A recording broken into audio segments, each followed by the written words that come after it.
Poison Ivy issue 8, G. Willow Wilson writing with Atagun Ilhan on the art. Yep. I'm probably butchering that name. I apologize.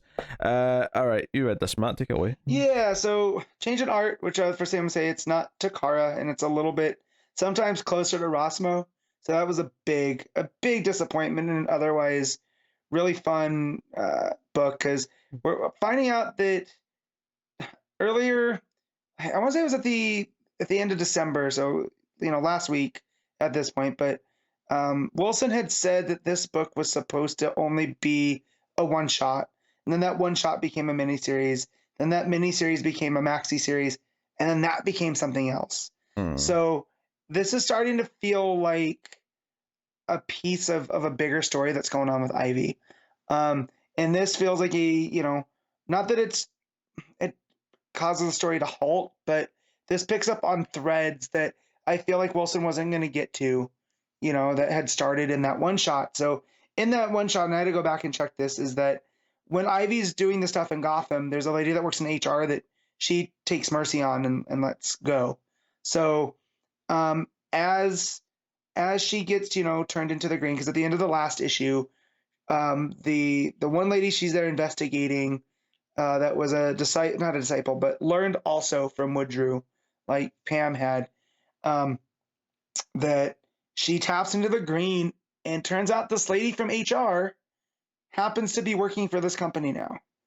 And through the green and through these different aspects, is able to talk the lady from HR to reminding who she was, that she, kind of owes her one now, and, is able to get her assistance. And I gotta find the name of the one, because I just don't want to call her the bad guy, but the one lady that she's there investigating. Let me find this. Comes across her helping Pam, and they get into a slight fight.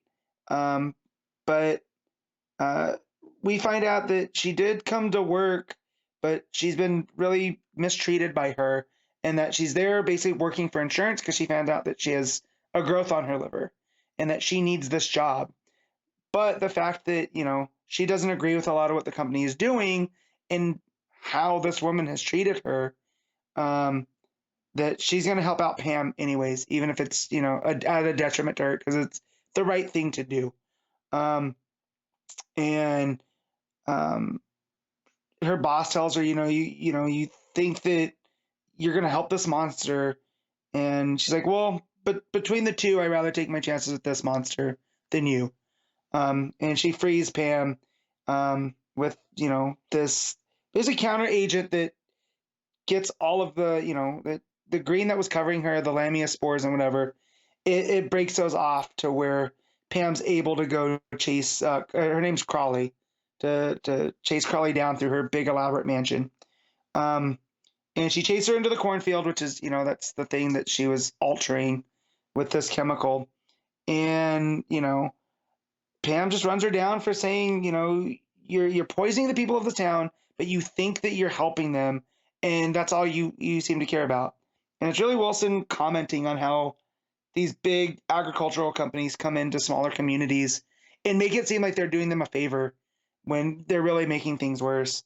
And that, Pam's just she's going to upset the stuff that Woodrue wanted, and that Pam was just like her at one point, and that, I can't believe how you would do this. We're trying to recreate the world for the better. But as she's talking to Pam, she says, she tells Pam, you think that you're better than everybody, but you just want to be the queen of the ashes. Like, you want to burn everything down. You think you're better than us. You're one of us, and you're a bigger problem than I am. And that's where Pam decides, like, yeah, I'm just gonna take this lady out. It's for the greater good. But then she remembers that she had promised the HR lady that she wasn't going to kill her. So she transforms Crawley into this Lovecraftian nightmare of a plant creature that's just sitting in the cornfield now.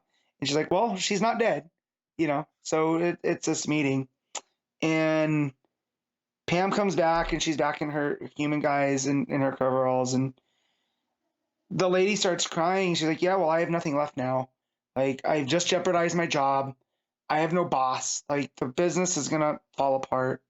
You know, this is a nightmare. And now, thanks to all this, I don't have insurance."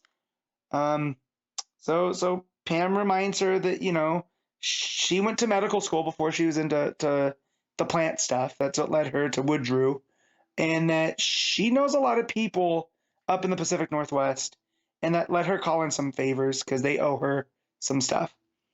So she takes the HR lady to Seattle and gets her the surgery that she needs. And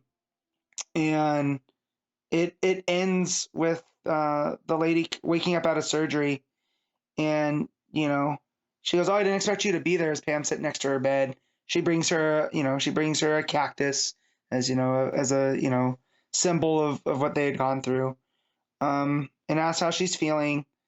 And then, you know, she asks Pam, she's gonna say, she goes, "I don't know, but you know, I'm gonna stay here with you."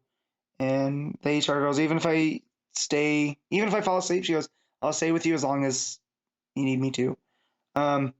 So just knowing what we know from what Wilson is doing with the character, it seems like the one shot they were supposed to get of her writing Ivy that introduced this HR lady, I think that was just to show that Ivy's not the same, you know, straight out and out villain that she was, that she can't take mercy. But for her to take that thread into this book now that is, you know, has been expanded upon, to do this story that really shows that Ivy is an anti-hero along the lines of Harley at this point, and the growth just even over 6-7 issues that we've had. It's a really, really cool, like, not that it's a task, but it's Wilson having a plan and being able to execute on that plan for the better.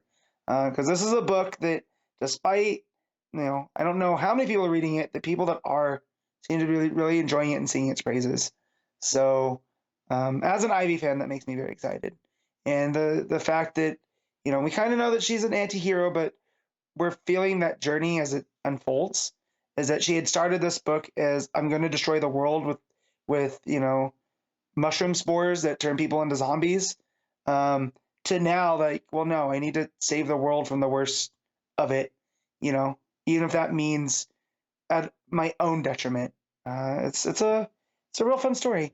Just wish the art in this issue was better. So I'm sure Takara will be back, because that was really always a bright spot. But yeah, no, thoroughly enjoy this book. I'm gonna give this one a 7.5, and that's mainly a hit from the art, just because the art style wasn't much to my liking.